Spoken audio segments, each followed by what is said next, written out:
السلام علیکم ورحمۃ اللہ وبرکاتہ۔ الحمد للہ رب العالمین والصلاة والسلام علی نبینا محمد وعلی آلہ وصحبہ اجمعین۔ اللہ کا شکر، اس کا احسان ہے کہ ہم قرآن مجید کا ایک اور حلقہ،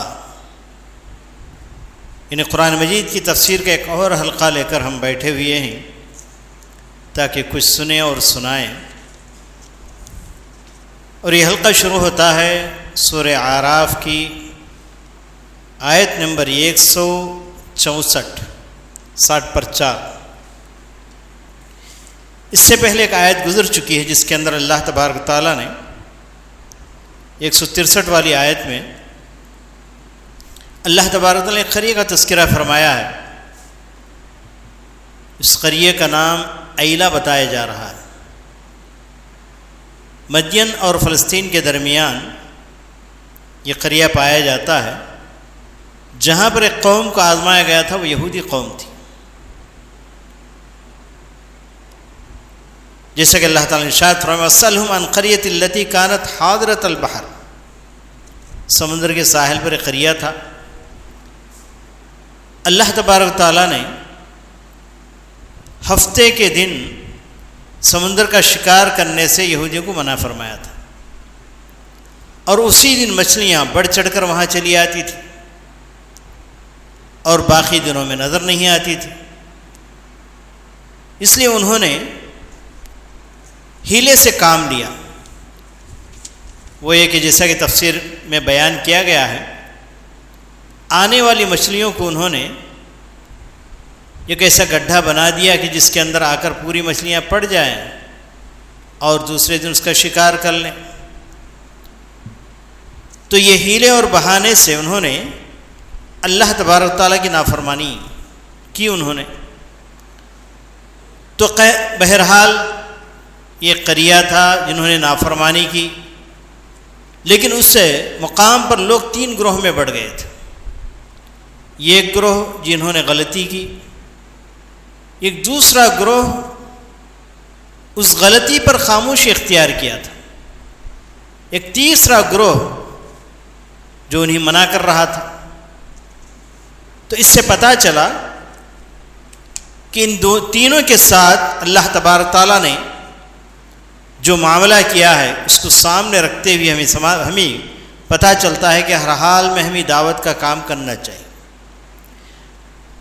دیکھیے 164ویں آیت، وَإِذْ قَالَتْ أُمَّةٌ مِّنْهُمْ لِمَ تَعِظُونَ قَوْمًا اللَّهُ مُهْلِكُهُمْ أَوْ مُعَذِّبُهُمْ عَذَابًا شَدِيدًا قَالُوا مَعْذِرَةً إِلَىٰ رَبِّكُمْ وَلَعَلَّهُمْ يَتَّقُونَ۔ اللہ تبارک تعالیٰ نے اس قوم کو جنہوں نے غلطی کی تھی انہیں ہلاک کر دیا، اور وہ قوم جنہوں نے اس پر خاموشی اختیار کیا تھا وہ بھی عذاب کے مستحق ہوئے، اور وہ قوم جنہوں نے منع کیا تھا وہ اللہ تبارک تعالیٰ کے پاس کامیاب ہو گئے۔ وہ گروہ جنہوں نے خاموشی اختیار کیا تھا انہوں نے غلطی سے منع کرنے والوں سے کہا تھا، کیوں اس قوم کو تم نصیحت کرتے ہو؟ اللہ تعالیٰ انہیں ہلاک کرنے ہی والا ہے، ان کی نافرمانی پر ان کو ہلاک کرنے والا ہے، یا پھر انہیں سخت عذاب دینے والا ہے۔ تو اس وقت دعوت دینے والوں نے کہا معذرتاً الی ربکم لعلہم یتقون، ایک تو اللہ تبارک تعالیٰ کے پاس کوئی عذر باقی نہ رہے، ان کے لیے کوئی عذر باقی نہ رہے، یعنی غلطی کرنے والے کہیں یہ نہ کہے کہ ہمیں منع کرنے والا کوئی، بتانے والا کوئی نہ تھا، تو ہمارے بتانے اور منع کرنے پر ان کا عذر ختم ہو جائے گا اور ان کے اوپر حجت قائم ہو جائے گی، اور ہم اللہ تبارک تعالیٰ کے پاس ہم بری قرار دیے جائیں گے۔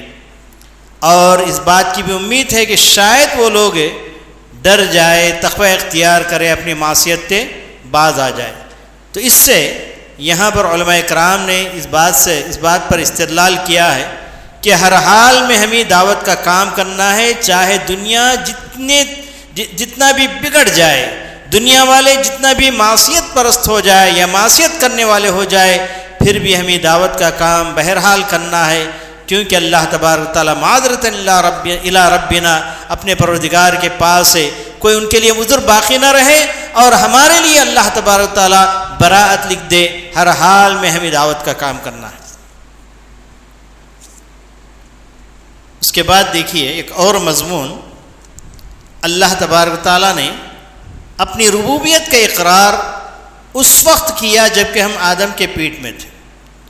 اللہ تبارک تعالیٰ نے جب ساری انسانیت سے اپنے ربوبیت کا اقرار کرنا چاہا تو حضرت آدم علیہ السلام کے پیٹ سے تمام ارواحوں کو نکالا، تمام انسانوں کو نکالا، جیسا کہ ترمذی کی روایت ہے، عبداللہ ابن عباس رضی اللہ عنہ روایت کرتے ہیں کہ اللہ تبارک تعالیٰ نے جب چاہا کہ سارے انسانوں سے ربوبیت کا اقرار کروائے تو اس وقت اللہ تبارک تعالیٰ نے حضرت آدم علیہ السلام کے پیٹ سے سارے انسانوں کو نکالا اور انہیں عرفہ کے میدان میں پھیلایا۔ پھر اس کے بعد اللہ تبارک تعالیٰ نے یہ عہد لیا، الست بربکم والا عہد۔ دیکھیے آیت نمبر 170 پر 9 میں اس کا تذکرہ آیا ہے۔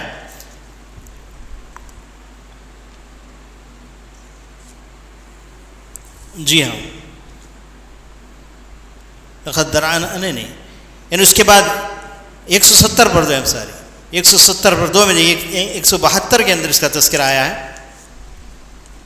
فرمایا اللہ تبارک تعالیٰ نے وَإِذْ أَخَذَ رَبُّكَ مِنْ بَنِي آدَمَ مِنْ ظُهُورِهِمْ ذُرِّيَّتَهُمْ وَأَشْهَدَهُمْ عَلَىٰ أَنفُسِهِمْ أَلَسْتُ بِرَبِّكُمْ قَالُوا بَلَىٰ شَهِدْنَا۔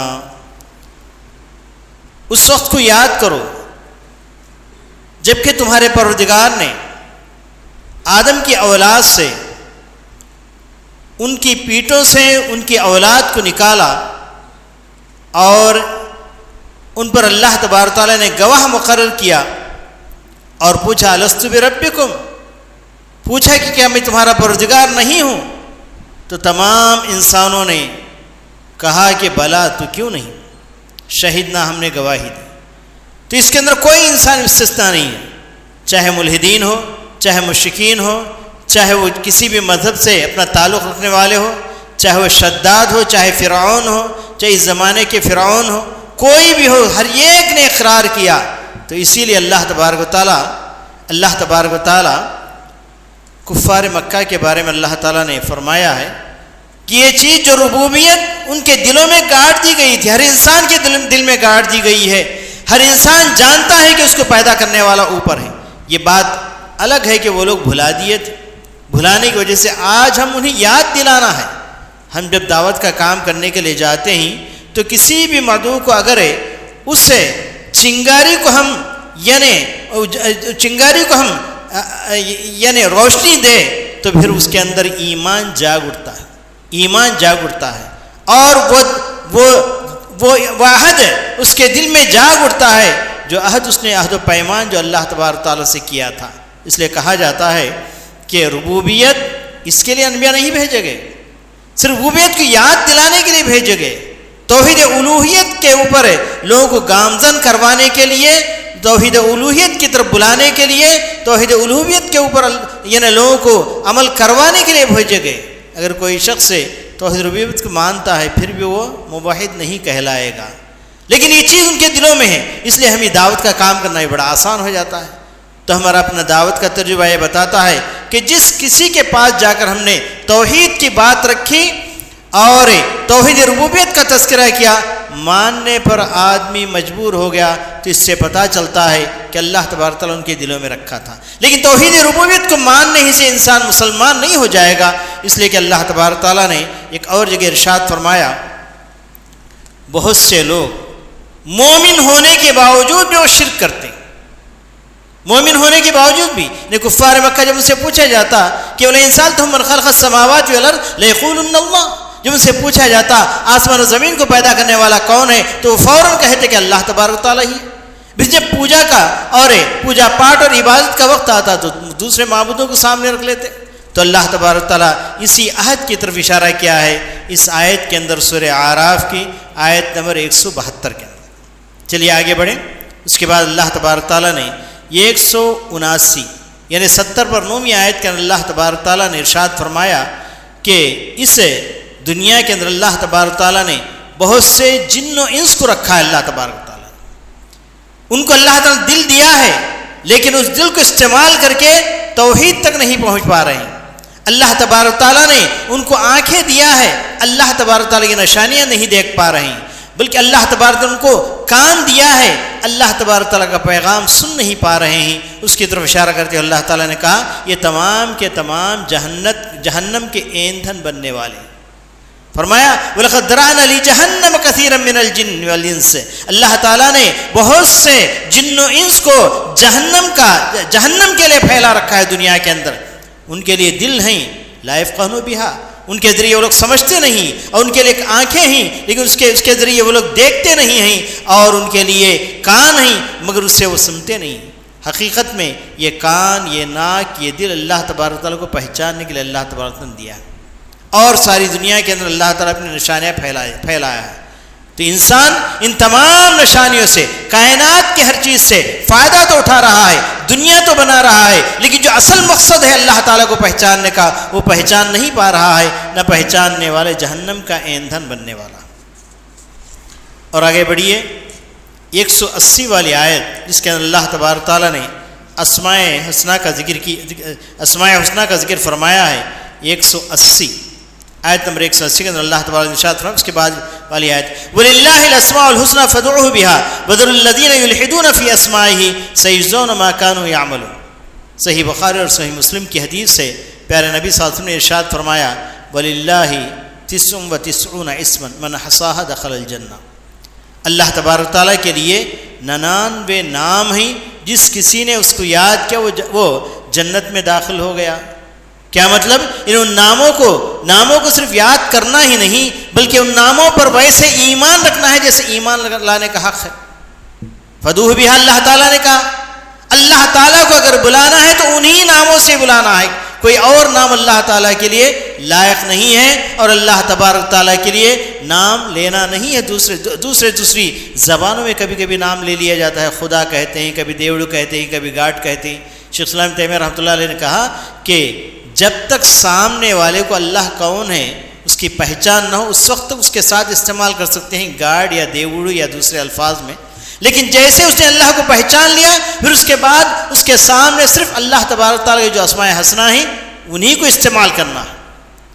لفظ خدا استعمال کرنے کی ہمیں اجازت نہیں ہے، اس لیے کہ اسماء حسنہ سے نہیں ہے وہ، تو اس سے بچنا چاہیے. اور الحاد فی الاسماء، جیسے وہ لوگ عزیز سے عزا بنا لیے تھے، ناموں کی تعویل کرنا، ناموں کی تحریف کرنا، ناموں کو کسی بتوں کے نام رکھ دینا، یہ تمام الحاد کہلاتا ہے. تو اللہ تبارک تعالیٰ کے نام من وعن جیسے اللہ تعالیٰ نازل کیا ہے اس کو ویسے استعمال کرنا ہے. ان کی تعویل کرنی ہمارے لیے جائز نہیں، تحریف جائز نہیں، اسی طریقے سے تعطیل جائز نہیں، تشبیہ جائز نہیں، تمثیل جائز نہیں، تکییف جائز نہیں. یہ تمام اصطلاحات ہیں، اس کو سمجھنے کے لیے تھوڑا سا وقت درکار ہے، لیکن ان تمام سے بچا کر اللہ اور اس کے رسول نے جن ناموں کا تذکرہ قرآن حدیث کے اندر کیا ہے ان ناموں کو ویسے ہی اللہ تعالیٰ کے لیے ثابت کرنا، یہ اہل سنت والجماعت کا طریقہ ہے، اس کو نہیں بھولنا چاہیے. پھر آگے بڑھیے. اللہ تبارک و تعالیٰ آیت نمبر 188 میں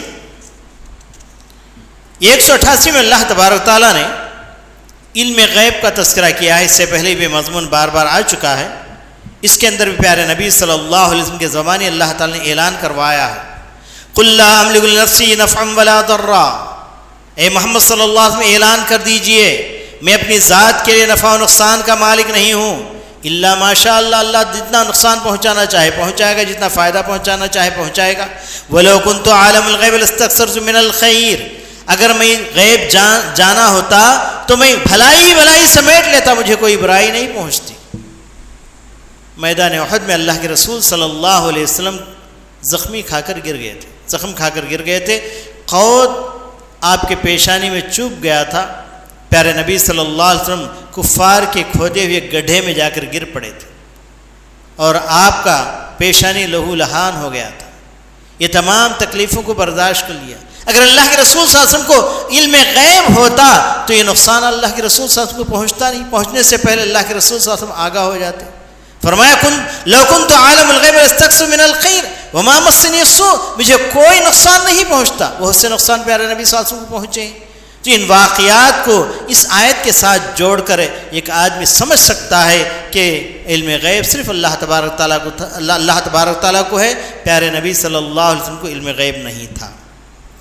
پھر آگے بڑھیے، آیت نمبر 194 سے 195 تک، 109 پر 4، 109 پر 5 دیکھیے، اس کے اندر اللہ تبارک تعالیٰ خاص کر کے ان لوگوں کا رد فرمایا ہے جو لوگ اللہ کو چھوڑ کر نیک بندوں کی عبادت کرتے ہیں، چاہے اولیاء کی شکل میں ہو، چاہے وہ پیرو اور مرشد کی شکل میں ہو، ان لوگوں کو سامنے رکھ کر ان کو پوچھتے ہیں اور وہ کہتے ہیں، جو لوگ درگاہوں کی پوجا کرتے ہیں، درگاہوں میں سوئے ہوئے ولیوں کی جو پوجا کرتے ہیں، ان سے جب کہا جاتا یہ تو تم شرک کر رہے ہو، تو وہ کہتے ہیں کہ نہیں، شرک تو وہ ہوتا ہے جو کفار و قریش کیا کرتے تھے، بتوں کو ٹھہرا کے، بتوں کو بنا کے، ان کے سامنے چڑھا کے وہ لوگ پوجا کرتے تھے، اس کو شرک کہا جاتا ہے۔ یہ تو اولیاء ہیں، اولیاء اللہ کی بات کرنا دونوں ایک ہی اس طریقے سے بات کرتے ہیں۔ ان کے لیے واضح طور پر رد اس آیت کے اندر آئی، اس آیت کے اندر اللہ تبارک نے بیان فرمایا ہے، ان الذین تدعون من دون اللہ عباد امثالکم، یہ لوگ نوح علیہ السلام کے زمانے بھی بدھ اور سواع اور یغوث اور یعوق کی ان لوگوں نے پوجا کی تھی، یہ لوگ بھی نیک لوگ تھے۔ فرمایا اللہ تبارک تعالیٰ نے وہ لوگ جو اللہ کو چھوڑ کر دوسروں کی عبادت کرتے ہیں، وہ معبودان باطلہ کون ہیں؟ عباد امثالکم، تمہارے ہی مانند وہ انسان ہیں، فدعوہم، انہیں بلا کر دیکھ لو، فلیستجیبوا لکم ان کنتم صادقین، کیا وہ تمہیں جواب دیں گے اگر تم سچے ہو؟ الہم ارجل یمشون بہا، چونکہ لوگ وہ مردہ ہو جانے کے بعد ان کی پوجا کرتے تھے، تو اللہ تبارک تعالیٰ فرماتا ہے الہم ارجل یمشون بہا، کہ ان کے لیے ایسے پیر ہیں جس سے وہ چل سکے؟ اب تو وہ مردہ ہیں، قبروں کے اندر سوئے ہوئے ہیں۔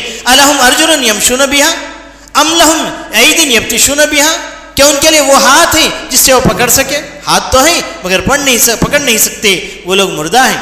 ام لہم اعین یبصرون بہا، کیا ان کے لیے آنکھ ہے جس سے تمہارے بلاوے کو، تمہارے عبادات کو وہ دیکھتے ہیں؟ ام لہم آذان یسمعون بہا، کیا ان کے لیے کان ہیں جن کو، یعنی ایسے کان ہیں جن سے وہ لوگ سن سکتے ہیں؟ یعنی اس کا مطلب یہ نکلا کہ وہ اللہ کے بندے ہیں، ان کے لیے کان ہیں، آنکھ ہیں، اور اسی طریقے سے کیا کہتے ہیں، ہاتھ ہیں، سب کچھ ہیں اور پیر ہیں، اس کے باوجود وہ معبود ہونے کے مستحق یعنی حق نہیں رکھتے۔ اسمعوا بقولوا شرکاءکم ثم کیدونی فلا تنظرون، ان لوگوں کو جتنا بھی بلا لو، جتنی بھی بات کر لو، تمہاری بات تک یہ لوگ نہیں سن پاتے، تمہاری مدد کیا کر پائیں گے۔ تو ان لوگوں پر رد ہے جو لوگ کہتے ہیں کہ نہیں، بتوں کی پوجا ہی یہ شرک ہے، اور انسانوں کی یا ولیوں کی پوجا یہ شرک نہیں ہے، ان کے لیے واضح طور پر ان ولی اللہ الذی نزل الکتاب۔ تو اس طریقے سے اللہ تبارک تعالیٰ نے ان پر رد فرمایا ہے۔ اور اس کے بعد ایک اہم آیت، اس سے سورہ اعراف کی آیتیں ختم ہو رہی ہیں، یہ سورہ اعراف کی تفسیر ختم ہو رہی ہیں۔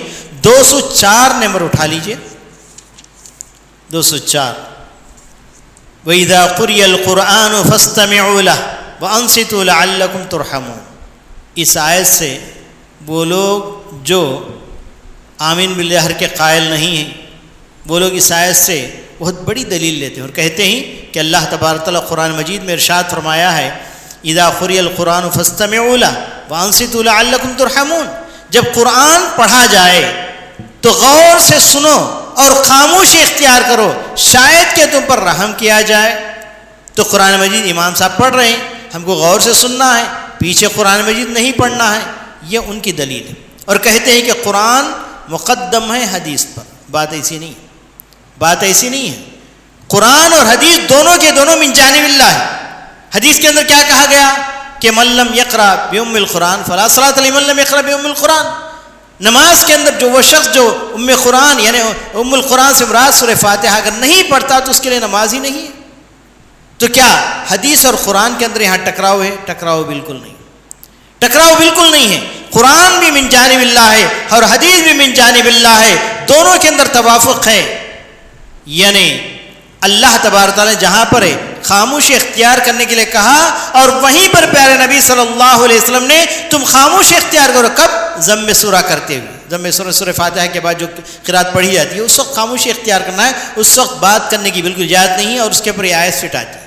لیکن پھر سورہ فاتحہ کی جگہ نبی کریم صلی اللہ علیہ وسلم نے پڑھنے کے لیے کہا ہے. باقاعدہ احادیث کے اندر پیارے نبی صلی اللہ علیہ وسلم نے جب دیکھا کہ تو یعنی کچھ لوگ پیچھے قرات کر رہے تھے پیارے نبی صلی اللہ علیہ وسلم کے ساتھ تھے تو نبی کریم صلی اللہ علیہ وسلم کو یعنی قرات کے اندر یعنی بڑی مشکل ہو گئی. آپ کو یعنی پورے طور پر قرات نہیں پڑھ پائے.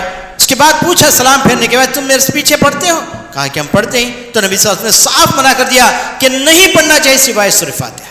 اگر پورے طور پر سورہ فاتحہ کے وقت میں اگر اللہ کے رسول منع کرتے تو اس وقت منع کرنا چاہیے تھا. حضرت ابو ہریرہ رضی اللہ تعالیٰ عنہ سے ان کے ایک شاگرد نے پوچھا اے ابو ہریرہ قاری تو پڑھ رہا ہے ہم کیسے پڑھیں؟ اقرا فی نفسک یا فارسی، اے فارسی تم اپنے نفس کے اندر پڑھو. تو یہاں پر قرآن و حدیث کے اندر کوئی ٹکراؤ نہیں ہے بلکہ اللہ تبارک تعالیٰ قرآن بھی نازل کیا اور صدق حدیث بھی نازل کیا. دونوں کے اندر توافق پیدا کرنا یہی اہل سنت والجماعت کا طریقہ ہے اور اسی پر ہمیں باقی رہنا ہے. اس کے بعد دیکھیے پھر اس کے بعد قاری صاحب یعنی سورہ انفال کے اندر داخل ہو گئے اور یہاں سے مضامین بالکل بدل جاتے ہیں اس لیے کہ سورہ انفال مدنی صورت ہے. اب تک جتنی باتیں آئی ہیں یہ مکی صورت کے متعلق آئی ہیں، عقائد سے تعلق رکھتی تھیں. اب یہاں سے جو مسائل آ رہے ہیں یہ مسائل یعنی مدنی مسائل ہیں. یعنی مدینے کے اندر حالات بدل گئے، اس وقت بہت سے احکام نازل ہوئے. ان میں سے سب سے پہلی یہ آیت ہم لیں گے جو آیت نمبر 2. فرمایا اللہ تبارک تعالیٰ نے انما المؤمنون الذین اذا ذکر اللہ وجلت قلوبهم واذا تلیت علیہم آیاتہ زادتہم ایمانا. ایک اہم یعنی اہل سنت والجماعت کا ایک اہم مسئلہ ہے. وہ مسئلہ یہ کہ الایمان یزید بالطاعات وینقص بالمعاصی. ایمان اطاعت سے بڑھتا ہے اور معصیت سے کم ہوتا ہے. تو اس کے لیے دلیل اللہ تبارک تعالیٰ نے اس آیت کے اندر یعنی بتائی ہے. فرمایا اللہ تبارک تعالیٰ انما المؤمنون الذین ذکر اللہ وجلت قلوبهم. مومن تو وہ ہوتے ہیں جن کے سامنے اللہ کا ذکر آ جائے تو ان کے دل کانپ اٹھتے ہیں. وَإِذَا تُلِيَتْ عَلَيْهِمْ آیَاتُهُ. جب ان کے اوپر اللہ کی آیتیں پڑھ کر سنائی جائے زادتہم ایمانا. ایمان کی زیادتی کا اللہ تبارک تعالیٰ نے یہاں پر تذکرہ فرمایا. ایمان بڑھتا بھی گھٹتا بھی یہ اہل سنت والجماعت کا ایمان ہے. پھر اس کے بعد آگے بڑھیے یعنی آیت نمبر 7. یہاں سے آیت نمبر 7 سے اللہ تبارک تعالیٰ جنگ بدر کا تذکرہ فرمایا ہے. جنگ بدر کے اندر بہت سے واقعات ہیں، بہت سے مضامین ہیں، بہت سے اہم موضوعات ہیں، لیکن یعنی تمام کی طرف تو ہم اشارہ نہیں کر سکتے. یہاں سے اللہ تعالیٰ یعدکم اللہ احدی الطائفتین. جنگ بدر جیسے پیش آئی تمام کو معلوم ہے. جنگ بدر باقاعدہ اس کے لیے تیاری نہیں کیے تھے صحابہ رضوان اللہ علیہم، اس کے لیے تیاری نہیں کیے تھے. وہ تو ایک قافلہ تھا جو یعنی شام کی طرف گیا ہوا تھا، تجارتی قافلہ واپس آ رہا تھا. ابو سفیان کی قیادت کے اندر پیارے نبی صلی اللہ علیہ وسلم کو اللہ تعالیٰ نے اطلاع دی تو نبی کریم صلی اللہ علیہ وسلم اس قافلے پر حملہ کرنے کے لیے چند نوجوانوں کو تیار کر کے لے گئے تھے. کیونکہ صحابہ رضوان اللہ علیہم اجمعین جو کچھ مال و متاع مکے کے اندر چھوڑ کر آئے تھے اسی مال و متاع کو لے کر یہ لوگ تجارت کے لیے گئے تھے، کما کر واپس آ رہے تھے. یہ مسلمانوں کے اموال تھے، ان مالوں کو واپس لینا تھا. اس کے لیے پیارے نبی صلی اللہ علیہ وسلم تیاری کر کے گئے تھے. لیکن اللہ کا کرنا یہ ہوا کہ وہ قافلہ جو ابو سفیان کے ساتھ آ رہا تھا دوسرے راستے سے مکہ چلا گیا اور مکہ ان لوگوں نے اطلاع دی تھی تو وہاں سے ابو جہل 1000 فوج کے ساتھ پورے ہتھیاروں کے ساتھ لیس ہو کر ایک فوج کو لے کر ابو جہل آ گیا تھا اور مقابلہ ابو سفیان کے قافلے سے ہونے کے بجائے ابو جہل کے قافلے سے ہو گیا. یعنی وہم و گمان میں بھی نہیں تھا کہ ان کے ساتھ معاملہ ہونے والا ہے. تو اس طریقے سے معاملہ ہو گیا. پھر بھی اللہ تبارک تعالیٰ نے مدد فرمائی، مسلمانوں کو کامیابی حاصل. اب کے 313 مسلمان تھے، نہتے تھے. ان کے پاس کسی کے پاس تلوار ہے تو ڈھال نہیں، کسی کے پاس گھوڑا ہے تو تلوار نہیں. اس طریقے سے بیچارے میدان میں آئے تھے، لیکن اللہ تبارک تعالیٰ نے فرشتوں کے ذریعے ان کی مدد فرمائی اور کامیابی ہوئی. اور اسی کی طرف اشارہ کرتے ہوئے اللہ تبارک تعالیٰ نے آیت نمبر 12 میں دیکھیے، یہاں اللہ تبارک تعالیٰ نے ارشاد فرمائی اذ یوحی ربک الی الملائکۃ. فرشتوں کی طرف میں نے وحی کی انی معکم، میں تمہارے ساتھ ہوں. میں تمہارے ساتھ ہوں. فثبتوا الذین آمنوا، ایمان والوں کے قدموں کو جما دو میدان کے اندر. سألقی فی قلوب الذین کفروا الرعب، یعنی کافروں کے دلوں میں ہم رعب بٹھا دیں گے. فاضربوا فوق الاعناق، ان کے گردنوں پر مارو. اللہ تعالیٰ کس کو حکم دے رہا ہے؟ فرشتوں کو حکم دے رہا ہے. وَاضْرِبُوا مِنْهُمْ كُلَّ بَنَانٍ، ہر جوڑ پر ان کے مارو. تو اس آیت کو لے کر یعنی ہنگامہ مچایا جا رہا ہے، کہا جا رہا ہے کہ ہاں مسلمانوں کو، کفار کو قتل کرنے، مارنے، توڑنے کے لیے کہا جا رہا ہے. چونکہ سیاق و سباق سے لوگ واقف نہیں ہوتے. جو لوگ سیاق و سباق سے واقف ہوتے ہیں وہ لوگ اچھی طریقے سے سمجھ جاتے ہیں کہ یہ حکم مسلمانوں کو نہیں دیا جا رہا ہے. اللہ تعالیٰ کس کو دے رہا ہے؟ فرشتوں کو دے رہا ہے. فرشتوں کو دے رہا ہے.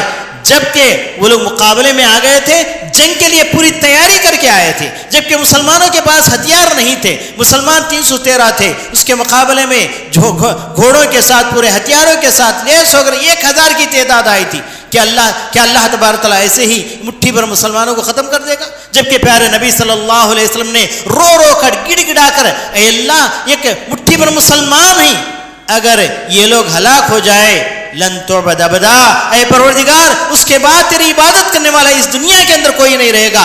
ایسے وقت کیا اللہ تبارک تعالیٰ مسلمانوں کو ختم کرنے کے لیے چھوڑ دے گا، ختم ہونے کے لیے؟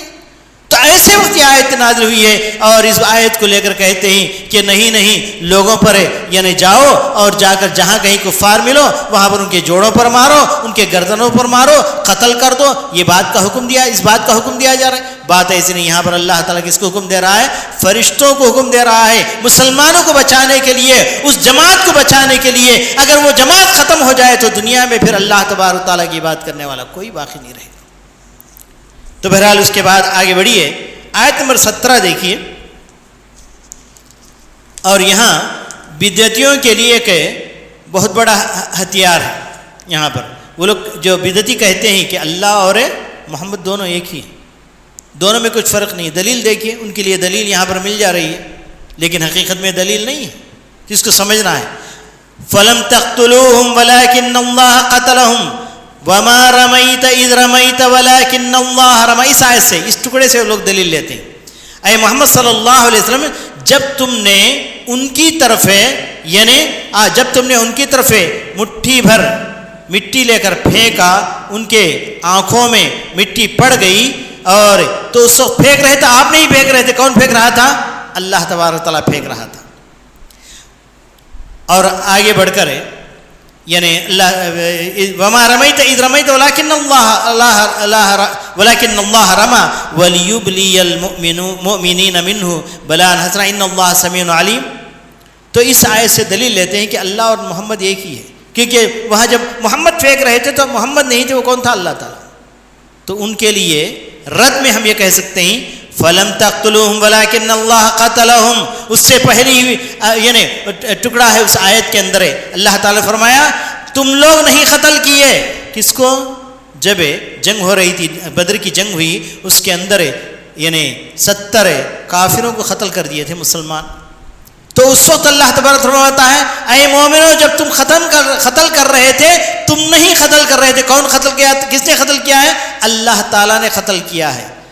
جب یہاں وما رمیت اذ رمیت ولکن اللہ رمى میں اللہ تعالیٰ پھینکنے والا ہو گیا، تو یہاں پر جب مومنین قتل کر رہے تھے تو مومنین کے لیے اللہ تعالیٰ کہتا ہے کہ اللہ تعالیٰ نے قتل کیا، تو پھر مومنین اور اللہ ایک ہی چیز ہونا چاہیے. وہاں پر قتل کرنے والا کون ہے؟ فرمایا اللہ تعالیٰ، جبکہ مومنین قتل کر رہے تھے. تو وہاں پر یعنی بتانا مقصود ہے کہ اللہ تبارک تعالیٰ نے اپنی مدد سے فرشتوں کو اتار کر تمہاری مدد کر کے اللہ تبارک تعالیٰ نے پوری طریقے سے تمہاری تائید میں تھا اور تم لوگ کامیاب ہو. یہ بتانا مقصد ہے. اللہ تعالیٰ کبھی صحابہ نہیں بن جاتا اور صحابہ اللہ تعالیٰ نہیں بن جاتے، اور نہ ہی اللہ تعالیٰ محمد بن جاتا ہے، اور نہ ہی رسول اللہ صلی اللہ علیہ وسلم اللہ تعالیٰ بنتے ہیں. اللہ تبارک تعالیٰ خالق ہے. اللہ تبارک تعالیٰ فوق کل شیء بائن عن خلقہ. اللہ تبارک تعالیٰ ہر چیز کے اوپر ہے، ہر چیز سے الگ ہے اور ہر چیز کے اوپر ہے، جبکہ ساری کائنات اس کے نیچے ہے. کبھی خالق مخلوق نہیں ہوتا اور مخلوق خالق نہیں ہوتا. یہ اہل سنت والجماعت کا عقیدہ ہے. اسی پر میں اپنی بات کو ختم کرتا ہوں. اللہ تبارک تعالیٰ سے دعا ہے کہ اللہ تبارک تعالیٰ ہمیں ان تمام آیات پر جو کچھ ہم نے بیان کیا ہے، جو کچھ ہم نے عقیدے کی باتیں ہم نے واضح کی ہیں، ان تمام باتوں کو خود سمجھنے اور دوسروں کو سمجھانے کی، بلکہ ساری دنیا کو اللہ تبارک تعالیٰ توفیق عطا فرمائے کہ ان تمام باتوں کو سمجھ سکے۔ ربنا تقبل منا انک انت السمیع العلیم وتب علینا انک انت التواب الرحیم وآخر دعوانا الحمد للہ رب العالمین۔